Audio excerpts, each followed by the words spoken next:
अस्सलाम वालेकुम स्टूडेंट। आज हम चैप्टर नंबर 4 स्टार्ट करेंगे। चैप्टर नंबर 4 में हम फैक्टराइजेशन के बारे में पढ़ेंगे। सबसे पहले हम एक्सरसाइज नंबर 4.1 स्टार्ट करने जा रहे हैं। Question number 1, factorize the following. इसमें हम सबसे पहले कॉमन कैसे लेते हैं वो सीखेंगे। फैक्टराइजेशन के अंदर सबसे आसान और सबसे पहला जो स्टेप है वो कॉमन लेना है। कॉमन लेना हम यहाँ से सीखेंगे। कॉमन का मतलब होता है कि कम जितनी भी टर्म्स हों उसके अंदर सब में वो चीज़ कॉमन हो। तो यहाँ पर हमारे पास जो है 4x प्लस 16y 24z, ये हमें क्वेश्चन गिवन है। तो अब इसमें यहाँ देखेंगे, सबसे पहले नंबर में देख लेते हैं कि कौन सा नंबर कॉमन आ रहा है इसमें। तो 4 सब में कॉमन आ रहा है, 4 का टेबल इन सब में कॉमन लगता है। तो हम यहाँ पर मैक्सिमम टेबल जो लग जाए वो हम इसके अंदर कॉमन ले लेते हैं। 4 का टेबल इसमें भी लगता है, इसमें भी लगता है और इसमें भी लगता है, तो 4 हम यहाँ से कॉमन ले लेते हैं। पैकेट बना देते हैं। 4 का टेबल 1 टाइम लगता है तो 1 वी डू नॉट राइट। फिर इसके बाद 16 में 4 4 ज़ा 16, वाई एज इट इज़ आ जाएगा, प्लस 4 6 ज़ा 24, जेड एज इट इज़ आ जाएगा। ये इसका हमारा आंसर हो जाएगा। बहुत ही सिंपल है। इसी तरीके से हम क्वेश्चन नंबर 2 करेंगे। इसका पार्ट 2 जो है, क्वेश्चन नंबर 1 का part 2, x square plus 3x square y plus 4x square y square z. इसको हम यहाँ से सॉल्यूशन देते हैं।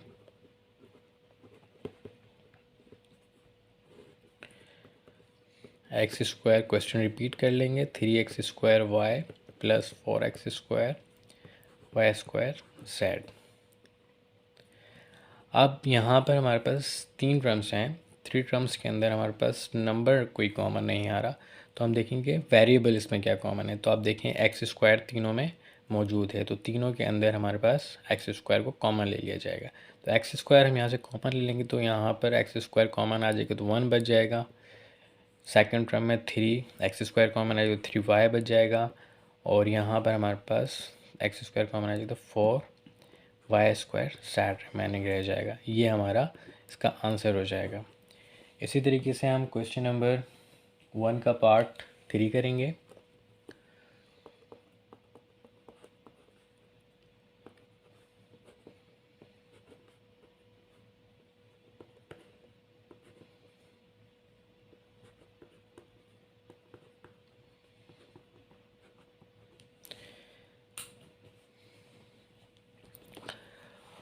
अब यहाँ पर हम सॉल्यूशन लिख लेते हैं। क्वेश्चन नंबर फर्स्ट का पार्ट 3 जो है, इसमें हम यहाँ पर क्वेश्चन को रिपीट कर लेते हैं। 3PQR plus 6PQT plus 3PQS। अब सबसे पहले यहाँ पर देखेंगे टेबल कौन सा लग रहा है, तो टेबल हम देखते हैं यहाँ पर 3 का टेबल 3 टर्म्स में ही आता है। यहाँ पर 3 कॉमन ले लिया जाएगा। P हमारे पास हर टर्म में मौजूद है तो P कॉमन आ जाएगा, और Q हमारा हर टर्म में कॉमन है तो Q भी कॉमन आ जाएगा। मैक्सिमम चीज़ें जो जो कॉमन होंगी हम वो लेते चले जाएंगे इसमें। तो 3P कॉमन आ गया है तो 3PQ कॉमन आ गया, तो यहाँ बच जाएगा हमारे पास R। 3 कॉमन आ गया है तो 3 2 ज़ा 6, PQ कॉमन है, रिमेनिंग हो जाएगा T। 3 1 ज़ा 3, PQ कॉमन आ गया तो यहाँ रिमेनिंग बच जाएगा S। ये हमारा आंसर हो जाएगा। इसी तरीके से हम क्वेश्चन नंबर 1 का पार्ट 4 करेंगे। पार्ट 4 के अंदर हमारे पास है 9QR s square plus t square plus 18Q square r square s square plus t square. अब रिपीट कर लेंगे हम सॉल्यूशन। ये हमेशा याद रखिए कि सॉल्यूशन के बाद क्वेश्चन को रिपीट कर लिया करें। 9QR s square plus t square plus 18Q square r square s square plus t square. अब यहाँ देखेंगे कि कौन सा टेबल कॉमन लग जाएगा, तो हम वो कॉमन टेबल ले लेंगे। यहाँ पर 9 का टेबल दोनों टर्म्स में लगता है, यहाँ पर हमारे 2 टर्म्स गिवन है तो 9 कॉमन ले लेंगे हम। यहाँ पर Q दोनों में मौजूद है तो Q कॉमन आ जाएगा, R दोनों में मौजूद है R कॉमन आ जाएगा। S square plus t square भी कॉमन है तो S square plus t square भी कॉमन आ जाएगा। अब ये पूरी टर्म हमारे पास कॉमन आ गई है, तो यहाँ क्या बचेगा हमारे पास, सिर्फ 1 बच जाएगा। जब पूरा चीज़ कॉमन आ जाती है तो हम यहाँ लिख देते हैं 1। 9 का टेबल 2 टाइम्स लगता है 18 में, 9 2 ज़ा 18। क्यू स्क्वायर है, क्यू कॉमन आ गया तो रिमेनिंग क्यू बच जाएगा यहाँ पर। आर स्क्वायर है तो आर कॉमन आ गया तो आर बच जाएगा यहाँ पर। और S square plus t square पूरा कॉमन आ गया तो यहाँ उसकी जगह कुछ नहीं लिखेंगे, तो ये हमारा इसका आंसर हो जाएगा। इसी तरीके से हम क्वेश्चन नंबर 1 का पार्ट 5 करेंगे। अब इसमें हमारे पास अपॉन में आ गए नंबर, अपॉन में आ गए हैं, कोई इशू नहीं है। उसी तरीके से करेंगे जिस तरह से हमने दूसरे क्वेश्चंस को कॉमन लेके किया है।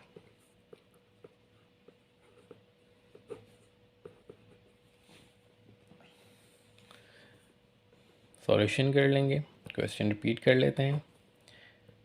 Z square x upon 16 minus x square Z square upon 8 plus x square Z cube upon 12।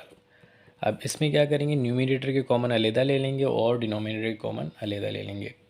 अब यहाँ सबसे पहले देखते हैं कि ऊपर में कॉमन क्या क्या है। तो न्यूमरेटर में जेड स्क्वायर सब में मौजूद है और एक्स में कॉमन मौजूद है। तो अब यहाँ पर Z square Z square Z square यहाँ पर कॉमन आ जाएगा, तो हम यहाँ पर जेड स्क्वायर कॉमन ले लेते हैं। और एक्स सब में मौजूद है तो एक्स भी यहाँ पर हम कॉमन ले लेंगे। फिर अपॉन में देखेंगे कि अपॉन में सामने कौन सा टेबल लग रहा है।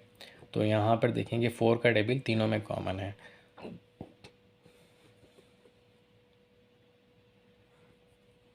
तो 4 का टेबल यहाँ पर तीनों में लग जाएगा। तो अब जेड स्क्वायर एक्स कॉमन आ गया तो यहाँ पर 1 बच जाएगा और 4 4 ज़ा 16 माइनस एज इट इज़ आ जाएगा।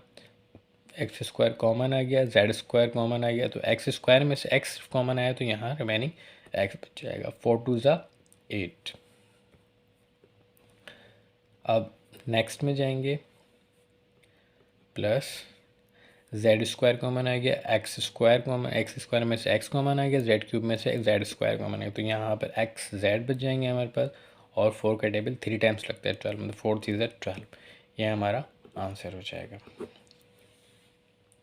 इसी तरीके से स्टूडेंट्स क्वेश्चन नंबर 1 का पार्ट 6 कर लेंगे।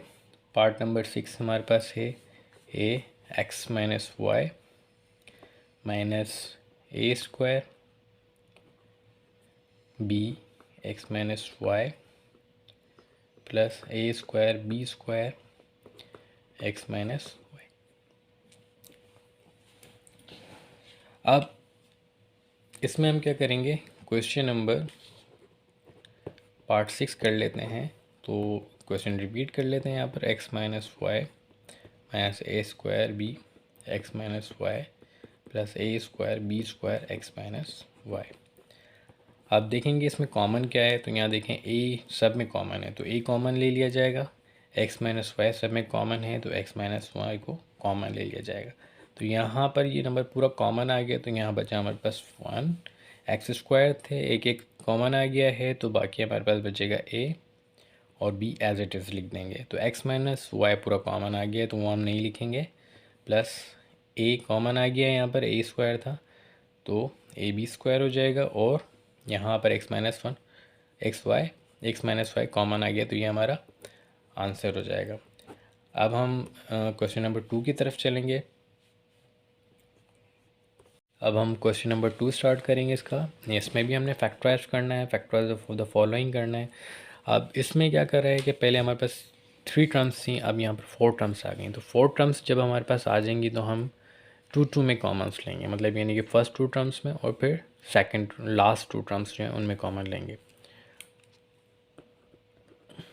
सॉल्यूशन लिख लेते हैं, क्वेश्चन रिपीट कर लेंगे। 7x x Z 7z plus Z square. अब फर्स्ट 2 टर्म्स और ये लास्ट 2 टर्म्स में अलग अलग कॉमन ले लिया जाएगा।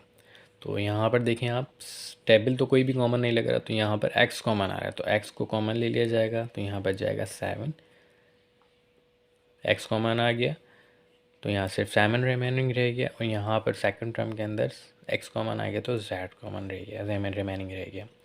अब यहाँ इन दोनों में देखें तो यहाँ पर दोनों में z कॉमन आ रहा है तो प्लस का z कॉमन आ जाएगा। यहाँ बचेगा हमारे पास 7 प्लस जेड स्क्वायर है तो z कॉमन आएगा तो यहाँ पर z रिमेनिंग। अब जब भी हम यहाँ पर 4 टर्म्स में कॉमन लेंगे तो ये लाजमी है कि आपकी जो कॉमन वाली टर्म्स लेने के बाद जो ब्रैकेट में वैल्यूज़ आएंगी वो सेम आना चाहिए, अदरवाइज़ आप उसको गलत सॉल्व कर रहे हैं। तो 7 + y + z हम यहाँ पर रख लेंगे और x + z इनको हम एक ब्रैकेट में रख लेंगे, ये हमारा आंसर हो जाएगा। इसी तरीके से हम इसका सेकंड पार्ट करते हैं। सेकंड पार्ट में हमारे पास हैं 9a² b + 18ab² - 6ac - 12bc। Solution करते हैं इसका। 9a² b + 18ab² - 6ac - 12bc। अब हम इन फर्स्ट टू टर्म्स में से कॉमन ले लेंगे, तो यहाँ 9 जो है हमारे पास दोनों में कॉमन है, तो मतलब टेबल लगता है, तो 9 हम यहाँ पर रख लेंगे। ए हमारे पास कॉमन है तो ए कॉमन आ जाएगा, बी हमारे पास यहाँ कॉमन है तो बी को हम कॉमन ले लेंगे। अब 9 यहाँ कॉमन आ गया, a² था, a कॉमन आ गया, तो b था यहाँ पर, b कॉमन आ गया, तो a² था तो a रिमेनिंग रह गया यहाँ पर, क्योंकि हमने सिर्फ एक a कॉमन लिया है यहाँ पर। 9 का टेबल 2 टाइम्स लगता है 18 में, 9 2 18, a कॉमन आ गया, b² में से b कॉमन आ गया, तो यहाँ पर रिमाइंडर b बच जाएगा। अब इन दोनों में माइनस भी कॉमन है, तो साइन जब हमारे पास कॉमन है तो साइन भी हम कॉमन ले लेते हैं, तो ये माइनस कॉमन आ जाएगा। 6 का टेबल दोनों में लगता है तो 6 कॉमन ले लिया जाएगा, और c दोनों में है तो c कॉमन ले लिया जाएगा, तो माइनस माइनस प्लस हो जाएंगे, तो यहाँ रिमाइंडर बच जाएगा a minus minus plus 6 2 12। A B C हमारे पास कॉमन आ गया, तो यहाँ पर बच जाएगा हमारे पास b। a+2b a+2b ये दोनों सेम आ गए, इन दोनों को भी हम कॉमन ले लेंगे, यानी कि एक ब्रैकेट में लिख दिया जाएगा इन्हें, और 9ab - 6c इनको एक ब्रैकेट में लिख दिया जाएगा, ये हमारा इसका आंसर हो जाएगा। इसी तरीके से हम क्वेश्चन नंबर 2 का पार्ट 3 कर लेंगे। पार्ट 3 में हमारे पास है 6t - 12p + 14tq - 8pq। Solution कर लेते हैं, क्वेश्चन रिपीट कर लेंगे। 6t - 12p + 4tq - 8pq। First to term में से कॉमन ले लेंगे। यहाँ पर हमारे पास वेरिएबल तो कोई भी कॉमन नहीं है, यहाँ पर हमारे पास 6 के टेबल दोनों में लगता है, तो 6 कॉमन ले लिया जाएगा।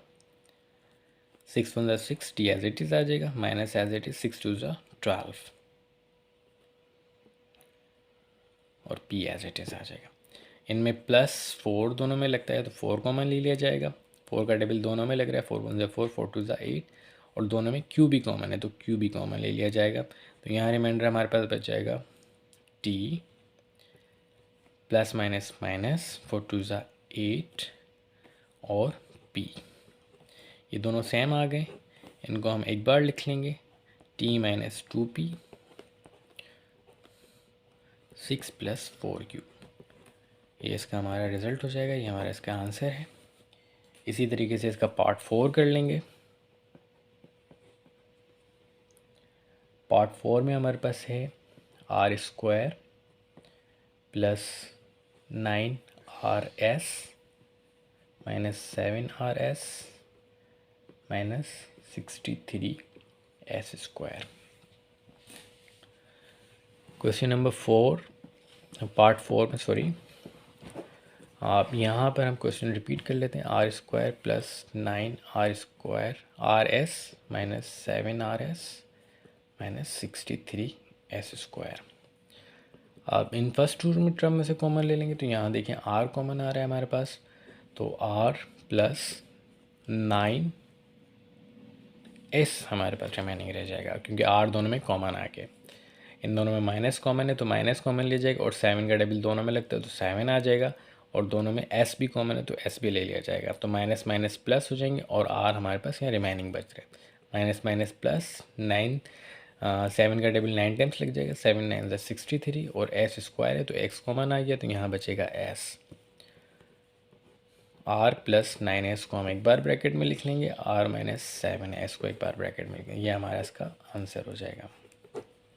इसी तरीके से हम इसका पार्ट 5 करेंगे जो कि अपॉन में है। जिस तरह से हमने क्वेश्चन नंबर 1 के पार्ट किए थे अपॉन में, तो इसी तरीके से ये भी सॉल्व हो जाएंगे।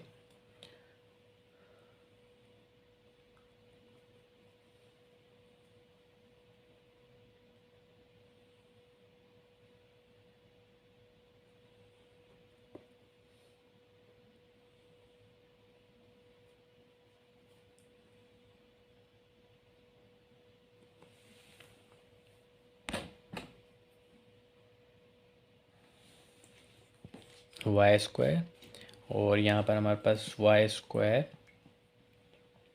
Set upon 4 minus Z square T upon 9 plus Z square T Z upon 9। अब यहाँ पर अपॉन के अंदर जो क्वेश्चन आ गए हैं इसको हम जो है सॉल्व कर लेंगे। यहीं से सॉल्यूशन देते हैं इसको। बहुत सारी बुक्स के अंदर यहाँ पर वाई स्क्वायर की जगह पर 4 स्क्वायर लिखा हुआ है, तो उसको कट कर कर जो है वाई स्क्वायर आप करेक्शन कर लीजिएगा। Y square upon 4 minus y square z upon 4 minus Z square T upon 9 plus Z square T Z upon 9। अब फर्स्ट टू टर्म में से कॉमन ले लेंगे। अब यहाँ देखिए वाई स्क्वायर कॉमन है और यहाँ पर दोनों में 4 का टेबल लगता है, तो वाई स्क्वायर अपॉन 4 इसमें कॉमन आ जाएगा। यहाँ पर कुछ नहीं बचा तो 1 बच जाएगा यहाँ पर, माइनस एज इट इज़।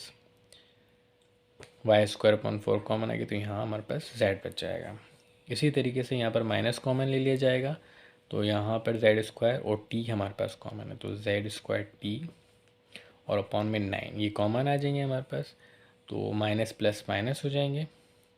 पहले हम इसको लिख लेते हैं। यहाँ पर जो वैल्यू बची है हमारे पास, यहाँ कुछ नहीं बचा तो हमारे पास 1 बचा है। माइनस प्लस माइनस कर लेंगे, जेड स्क्वायर टी हमारे पास कॉमन आ जाएगा, तो यहाँ बचेगा हमारे पास जेड। तो अब यहाँ देखिए दोनों कॉमन आ गए, सेम आ गए, तो इनको एक बार लिख लिया जाएगा 1 माइनस जेड। इसी तरीके से Y square upon 4 minus Z square T upon 9 को हम एक बार लिख लेंगे, ये हमारा आंसर हो जाएगा। इसी तरीके